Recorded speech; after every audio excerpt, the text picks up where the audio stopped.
Let's walk through the most important changes that have taken place for Social Security Disability Insurance (SSDI) beneficiaries in 2025. These updates are already active and will impact monthly benefits, eligibility thresholds, and income guidelines for the entire year. First and foremost, it's important to clarify that this information is specifically for SSDI beneficiaries. Although SSDI and Supplemental Security Income (SSI) are often mentioned together, they are fundamentally different programs with separate rules and benefits. If you're receiving SSI, these updates do not apply to you. Updates for SSI recipients are being discussed separately.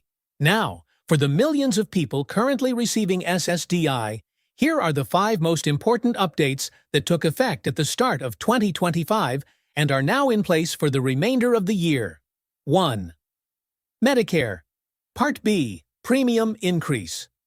Many SSDI recipients are also enrolled in Medicare Part B, and in 2025, the monthly premium for Part B has increased by $10.30, rising from $174.70 in 2024 to $185 this year. This increase directly affects your SSDI payments because the premium is automatically deducted from your monthly benefit before you receive the funds. This change has caused some confusion, with many recipients believing they didn't receive their cost of living adjustment, COLA. In reality, the COLA did arrive, but a significant portion of that increase was offset by the Medicare premium hike. If you're unsure how this affected your benefit, you should have received a statement in the mail in December 2024. It outlines your gross benefit, deductions, like the Part B premium, and your net deposit amount. If you missed this statement, it can be viewed through your My Social Security account online. 2. Earnings limits for non-blind SSDI recipients. In 2025, SSDI recipients who are not blind have an increased limit on how much they can earn from employment without jeopardizing their benefits. The Substantial Gainful Activity (SGA) limit for non-blind individuals is $1,620 per month in gross income.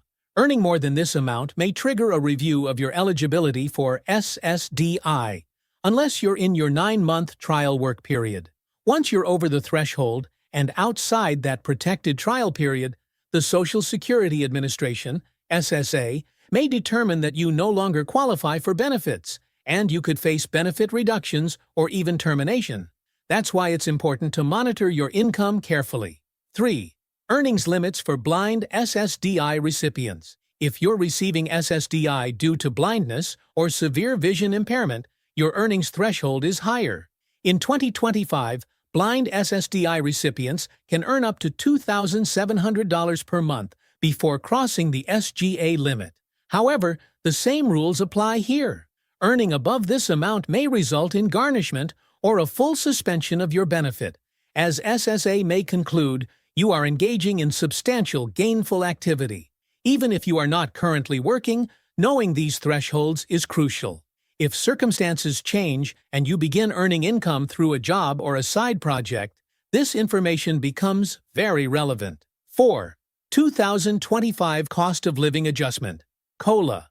In January 2025, SSDI beneficiaries received a 2.5% cost of living adjustment. While this sounds like a welcome increase, many recipients barely noticed the change in their monthly payment amounts. That's largely because the Medicare Part B premium increase consumed a significant portion of the COLA.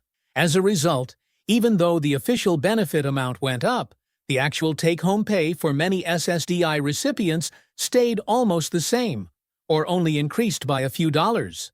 Again, refer to the statement you received in December 2024 for a detailed breakdown, or check your My Social Security account online to review your benefit adjustments. 5.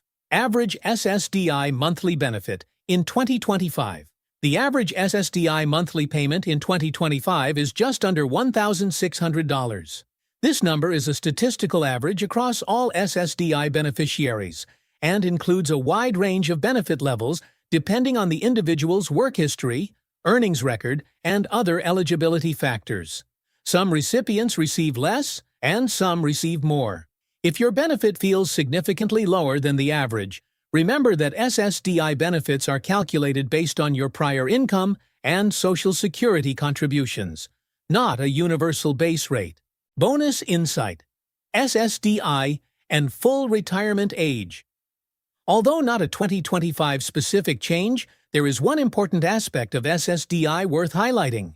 Once you reach your full retirement age, your SSDI benefits automatically convert into retirement benefits at 100% of your full retirement benefit amount.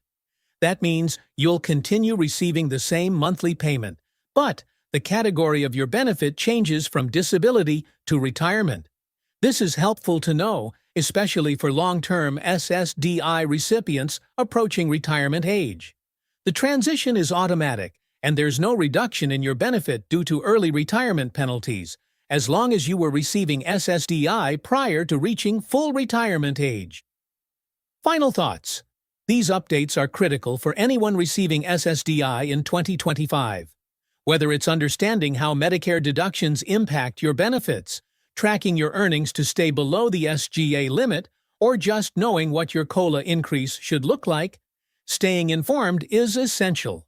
If you are considering working, starting a side business, or taking on additional income, it's wise to contact the Social Security Administration directly to inform them of your plans. This ensures you're in compliance with the rules and prevents future issues such as overpayment notices or sudden loss of benefits. The hold times may be long, but the peace of mind is worth it. Keeping track of your earnings, benefits, and deductions can be overwhelming, but understanding these 5 changes will help you make informed decisions in 2025.